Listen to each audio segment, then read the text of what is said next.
Good evening विद्यार्थी मित्र. आपल्या STA अकॅडमीच्या प्लॅटफॉर्मवरती आपलं सर्वांचं स्वागत आहे आणि आपण मराठी विषयासंदर्भामध्ये जवाहर नवोदय विद्यालय प्रवेश परीक्षाच्या अभ्यासक्रमासंबंधी आपण गेली कित्येक दिवसापासून माहिती बघत आहोत. आणि आपण मागच्या सेशनमध्ये आपण व्याकरणाचा भाग सुरू केलेला आहे आणि आपल्याला उतारे सोडवायचे आहेत आणि उतार्या खालील काही प्रश्न व्याकरणावर आधारित येतात, म्हणून आपल्याला व्याकरणाच्या काही मूलभूत संकल्पना येणं आवश्यक आहे. त्या दृष्टिकोनातून आपण व्याकरणाची एक उजळणी आपण करत आहोत. आणि हे व्याकरण मी अगोदरही तुम्हाला अगोदरच्या सेशनमध्ये सांगितलं की हे व्याकरण जर आपल्याला मूलभूत गोष्टी, पायाभूत गोष्टी जर व्याकरणाच्या आल्या नाही तर आपण कुठल्याही भाषेचा अभ्यास अथवा कुठल्याही भाषेचे प्रश्न चांगल्या पद्धतीने सोडवू शकत नाही. म्हणून आपल्याला व्याकरणाचे काही मूळ स्वरूपाच्या संकल्पना शिकणं गरजेचं आहे. आपण मागच्या तासिकेमध्ये बघितलं होतं की शब्दांच्या जाती महत्वाच्या. तत्पूर्वी शब्दांच्या जाती कोणकोणत्या आहेत ते मागच्या सेशनमध्ये मी तुम्हाला सांगितले 8 जाती कोणकोणत्या आहेत आणि त्याच्यापैकी एक जात आपण बघितली होती. आणि आपण आता सगळ्या पद्धतीच्या या ऍपवर जो काही अभ्यास आहे तो सगळ्या बहुअंगी अभ्यास आपण करत आहोत आणि अतिशय उत्तम प्रतिसाद विद्यार्थी आम्हाला देत आहेत. खूप मोठ्या विद्यार्थ्यांनी हे लाईव्ह सेशन अटेंड केलेले आहेत, ऍप डाउनलोड केलेलं आहे, खूप विद्यार्थी जॉईन होत आहेत आणि आपला अभ्यासक्रम आता अतिशय वेगाने पुढे जात आहे. आणि म्हणून सगळ्यांना विनंती की आपल्या सगळ्या मित्रांना सांगा की आपण या STA ऍपला जॉईन व्हा आणि आपल्या यशाचा मार्ग खुला करा. अगदी निश्चितपणे तुम्हाला सांगतो की जर समजा वर्षभर तुम्ही या आपला तुम्ही जॉईंट राहिले आणि आम्ही सांगतो तशा पद्धतीचा अभ्यास केला तर तुम्हाला नवोदय विद्यालयाच्या प्रवेशापासून कोणीही रोखू शकत नाही. चला तर मग आपण मागच्या सेशनमध्ये बघितलं होतं की नाम म्हणजे काय. नाम म्हणजे नाव आणि सगळ्या प्रकारच्या जगातल्या ज्या वस्तूला घटकाला नाव दिलेले ते त्याला आपण नाम असं म्हणतो. त्याची जी काही 3 मुख्य प्रकार आहे, 2 उपप्रकार सामान्य नामाचे आहेत, तर ती सगळ्या प्रकारची माहिती उदाहरणासहित आपण सांगितलं. तरीही तुम्हाला मी सांगतो की जर समजा आपल्याला याच्यातलं काही कळालं नसेल तरी परंतु आपण हे आता घटक पाहतो, त्याच्यावर आधारित प्रश्न उत्तर आपण बघितलेली नाहीत. आपण भरपूर प्रश्नांचा सराव करणार आहोत आणि या सरावामधून प्रत्येक संकल्पना आपण क्लिअर करणार आहोत. म्हणून एखाद्याला जर आता काही कळालं नसेल नाम म्हणजे काय, कोणतं नाम कसं काय कसं, तर त्याच्यामध्ये घाबरून जाण्याची अजिबात आवश्यकता नाही. कारण त्यावेळेस प्रश्न आल्यानंतर पुन्हाच एकदा प्रत्येक वेळेस प्रत्येक संकल्पनेचा आपण चर्चा करणार आहे आणि ती समजूनच आपण घेणार आहोत आणि ती कायमस्वरूपी लक्षात ठेवून आपण परीक्षेमध्ये मराठीमध्ये पैकीच्या पैकी मार्क घेणार आहेत. हे आपल्याला निश्चित आपल्याला ध्येय डोळ्यासमोर ठेवायचं. चला मग आता आपण नाम संपलं. मग आता शब्दांची दुसरी जात कोणती आहे? शब्दांची दुसरी जात आहे सर्वनाम. मग आता हे सर्वनाम हे तुम्ही स्क्रीनवर बघताय. आमच्या STA अकॅडमीच्या सगळ्या प्रकारची जवाहर नवोदय विद्यालय कशा पद्धतीची बॅच चालते आणि कसं डाउनलोड करायचं, कोणकोणते विषय आहेत हे सगळं तुम्हाला दिसत आहे आणि तशा पद्धतीने आपण जाऊन ते जॉईन करा ही विनंती आहे. आपण सर्वनामाविषयी आज माहिती पाहणार आहोत. तत्पूर्वी सर्वनाम हा शब्द आपण वाटल्यास तुम्ही बाजूला कागदावर लिहून घ्या. सर्वनाम आता काय असू शकतं? सर्वनाम म्हणजे नाम आपण पाहिलं की प्रत्येक घटकाला नाव दिलेलं असतं एक ओळख निर्माण करण्याकरता आणि म्हणून त्याला नाम असं म्हटलं जातं. आता हे सर्वनाम काय? सर्वनाम म्हणजे काय की त्याच्या नावातच त्याची व्याख्या दिलेली आहे.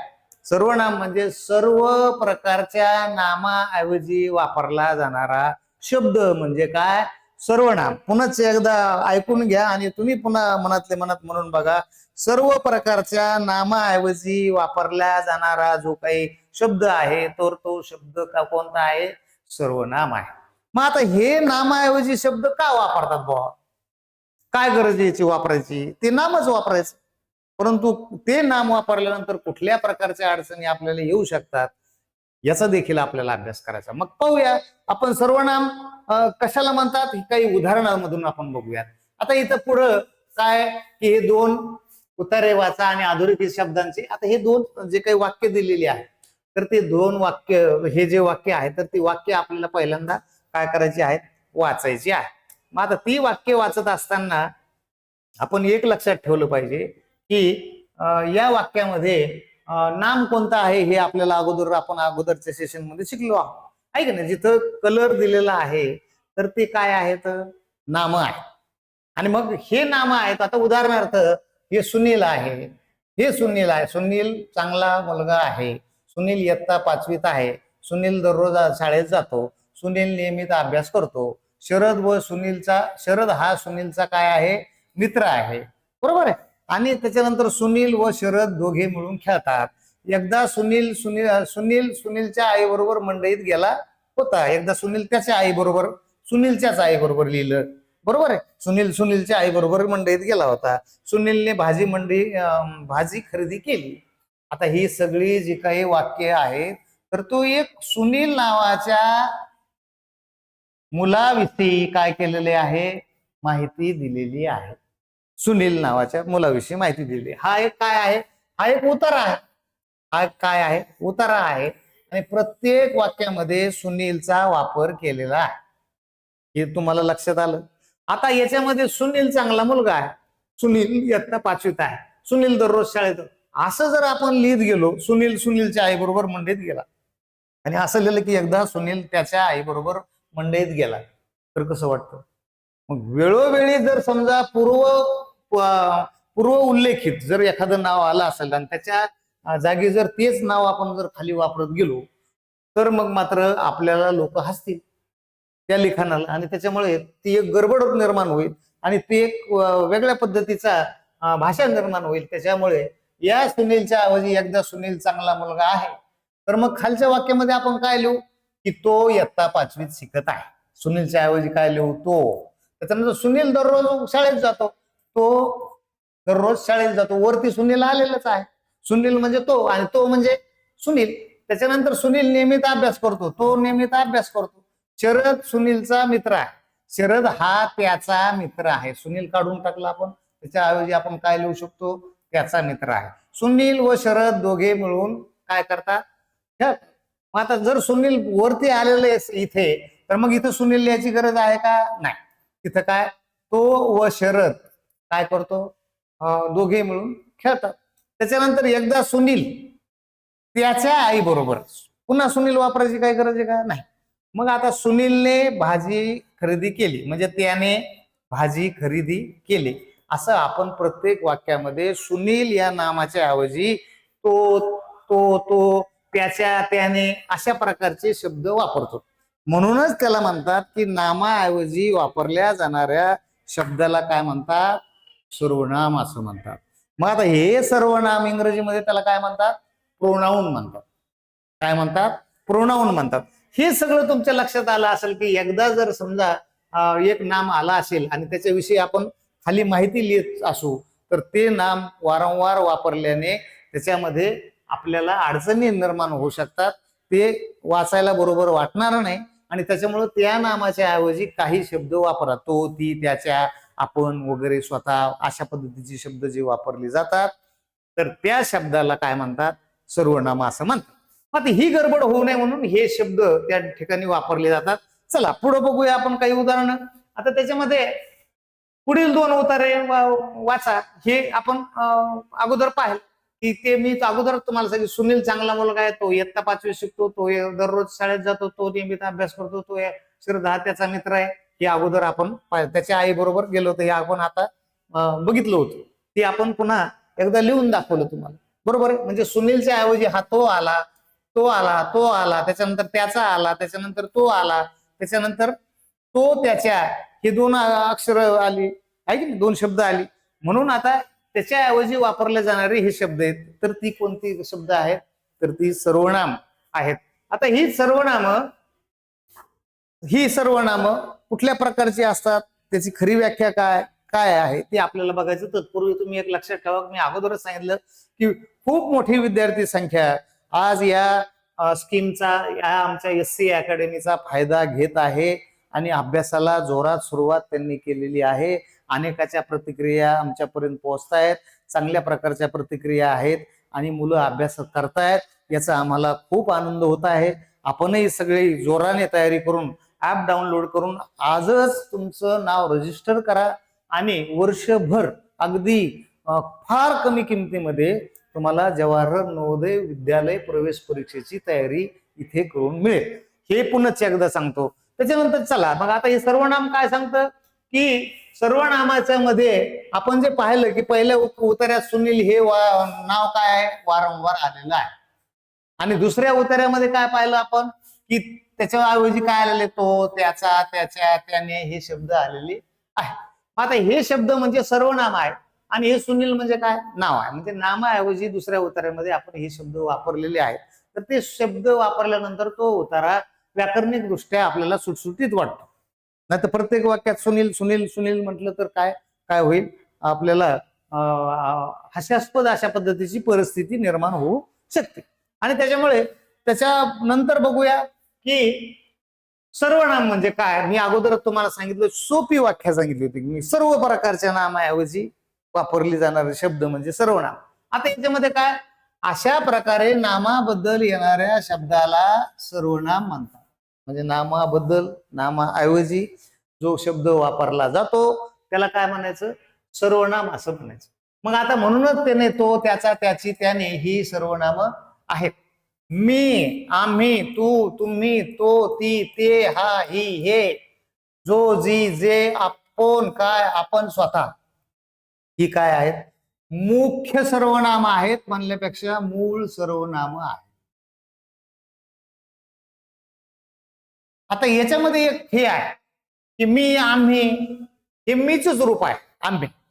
तू, तुम्ही हे तूच रूप आहे. तो, हे, ती, ते, हे तोच रूप आहे. हा, ही, हे, ह्याच. मग हे मूळ सर्वनाम कोणती नेमकी, तर मी इथं खाली लिहितो, हे तुम्हाला लक्षात आलं पाहिजे की मूळ सर्वनाम असे आहे की मी, तू, त्याच्यानंतर तो, त्याच्यानंतर हा, त्याच्यानंतर जो, त्याच्यानंतर कोण, त्याच्यानंतर काय, त्याच्यानंतर आपण, त्याच्यानंतर स्वतः. ही किती सर्वनामं झाली, 1 2 3 4 5 6 7 8 आणि 9.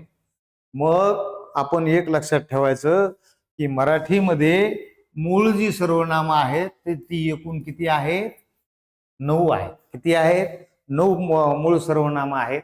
मग आता मीच स्वरूप काय आहे, आम्ही आहे. तूच स्वरूप काय आहे, तुम्ही आहे. हे मूळ सर्वनाम आहेत. आपण मूळ सर्वनाम खाली लिहिले. तोच स्वरूप काय आहे, की तो, ती, ते अशा पद्धतीचा आहे. हा जो आहे, हाच ही, हे स्वरूप त्याचे काय आहेत, त्याचे एक प्रकार आहे, त्याच्यापासून तयार झाले. हे जो मूळ सर्वनाम, परंतु जी, जे त्याचाच एक प्रकार आहे. आणि कोण, काय, आपण, स्वतः ही मात्र मूळ सर्वनाम आहेत. खाली दिलेली मी जी काय आहेत, मी, तू, तो, हा, जो, कोण, काय, आपण, स्वतः, ही सगळी सर्वनामं आहेत. याची काही रूप वेगवेगळ्या ठिकाणी आपण वापरतो, परंतु याची रूप आपण वापरत नाही, याला रूप नाही. हे मूळ सर्वनाम आपण जशाच्या तशी वापरतो. मात्र हे जोच्या ऐवजी ज्याचा, त्याच्यानंतर जो, जी, ज्या वगैरे अशा प्रकारची रूप त्याची वापरतो. हा, ही, हे, हाचा ऐवजी हे वापरतो. त्याच्यानंतर तो, त्या, ती, ते अशा पद्धतीची रूप वापरतो. तू, त्याच्यानंतर तुम्ही अशा पद्धतीची रूप, मी, आम्ही अशा पद्धतीची रूप आपण त्याच्याला वापरतो. तर ही मूळ सर्वनाम आहेत आणि ही आहे. आता तुम्हाला हे जरी किचकट वाटत असलं तरी बिलकुल घाबरायचं नाही. फक्त हे आपल्याला माहितीसाठी लक्षात ठेवायचं. हा व्हिडिओ तुम्ही 2-3 वेळेस बघा आणि ती सगळी सर्वनामं पाठ करून ठेवा. आपल्याला जेव्हा प्रश्न उत्तराची वेळ येईल त्यावेळेस मात्र आपल्याला ही सगळी जी काही सर्वनामं आहेत ती सर्वनामं कुठं आणि कशी वापरायची याची आपल्याला काय होईल, जाणीव होईल आणि हे आपल्याला नीटपणे समजेल.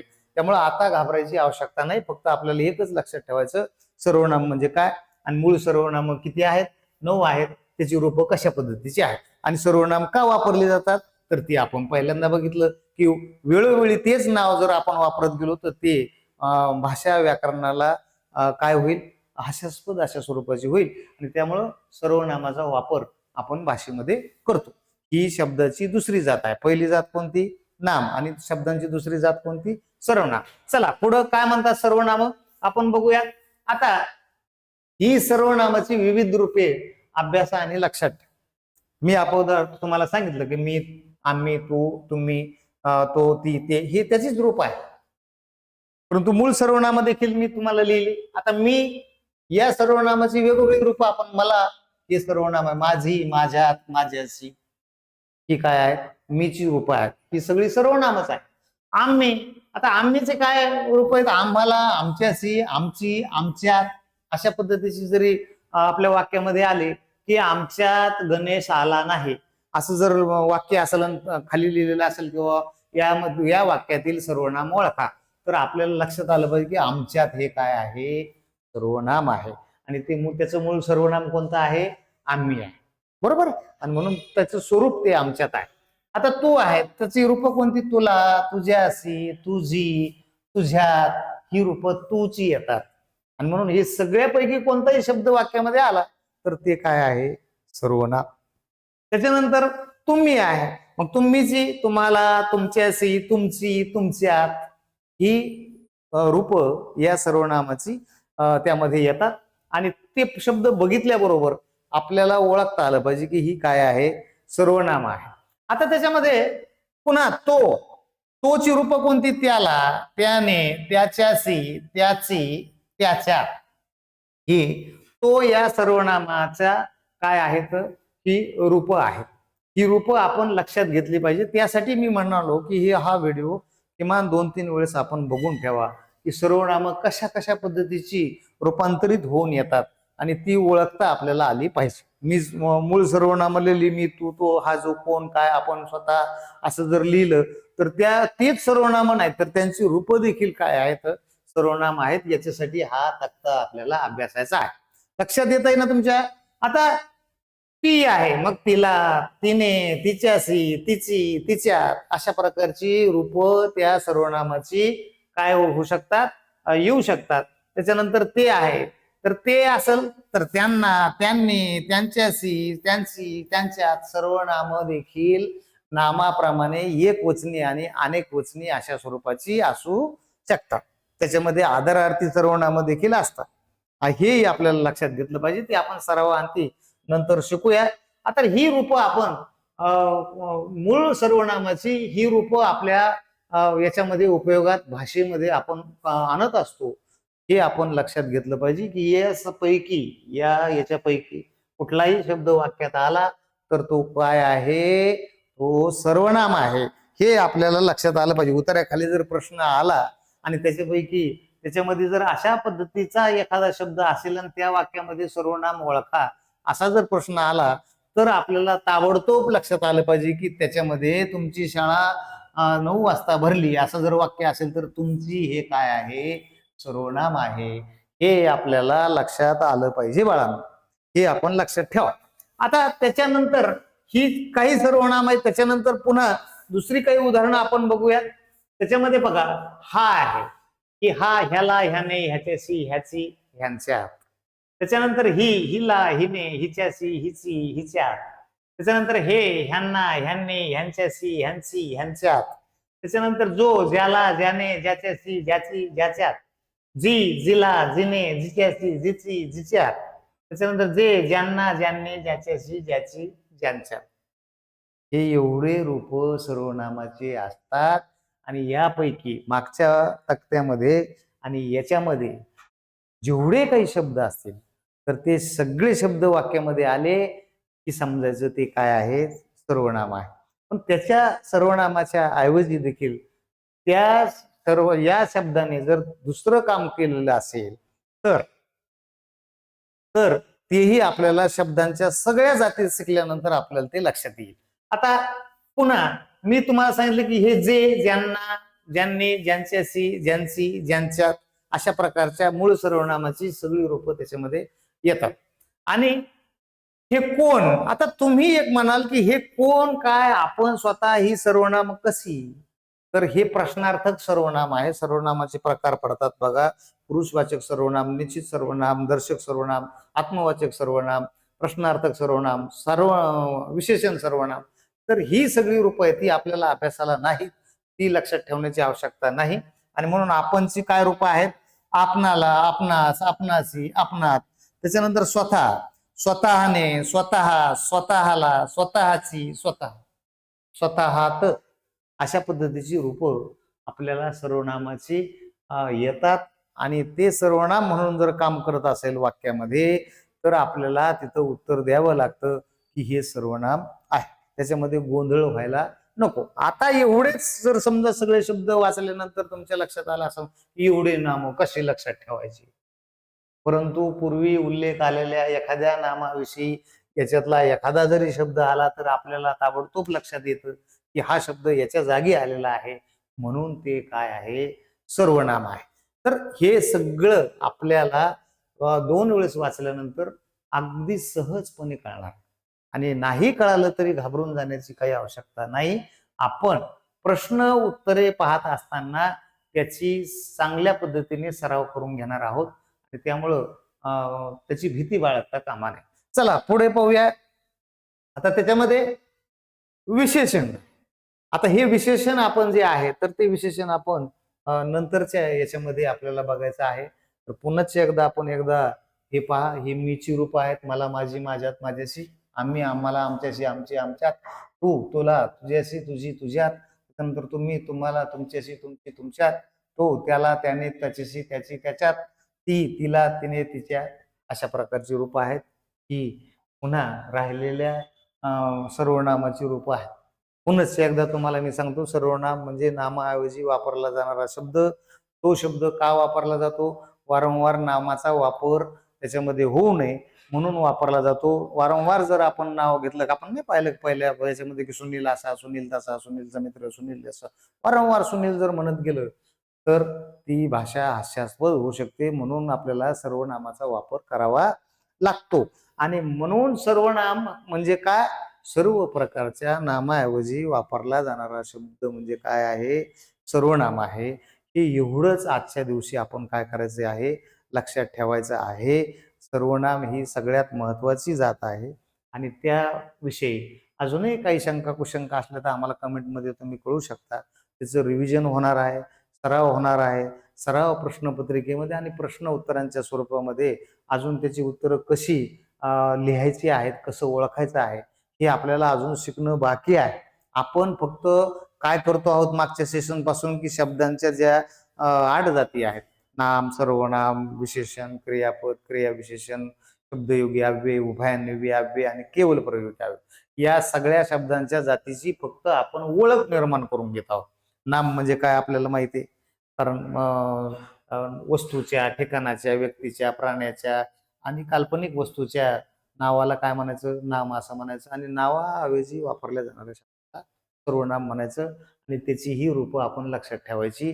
एवढंच आजच्या स्थितीला आपल्याला लक्षात ठेवायचं आहे. आणि त्यामुळं आपण अभ्यासाला लागा. 2-3 वेळेस हा व्हिडिओ बघा. ही जी काही रूपं आहेत तर ती लक्षात ठेवण्याचा प्रयत्न करा. आणि अवघड जरी वाटलं तरी घाबरून जाऊ नका. आपण प्रश्नोत्तराच्या आणि सरावाच्या काळामध्ये ती तुमच्याकडून चांगल्या पद्धतीने पाठ करून घेणार आहोत आणि ती तुम्हाला ओळखता आलं पाहिजे. एकही प्रश्न मराठीचा तुमचा चुकणार नाही, हे मी खात्रीशीररित्या तुम्हाला आमच्या टीमतर्फे सांगतो. आणि म्हणून तुम्हाला पुन्हा एकदा विनंती करतो की आजच तुम्ही आपलं ॲप, एसए ॲप हे डाउनलोड करा आणि जॉईन व्हा आणि परिपूर्ण नवोदय विद्यालयाच्या परीक्षेची तयारी करा आणि नवोदय विद्यालयात प्रवेश घ्याच. धन्यवाद.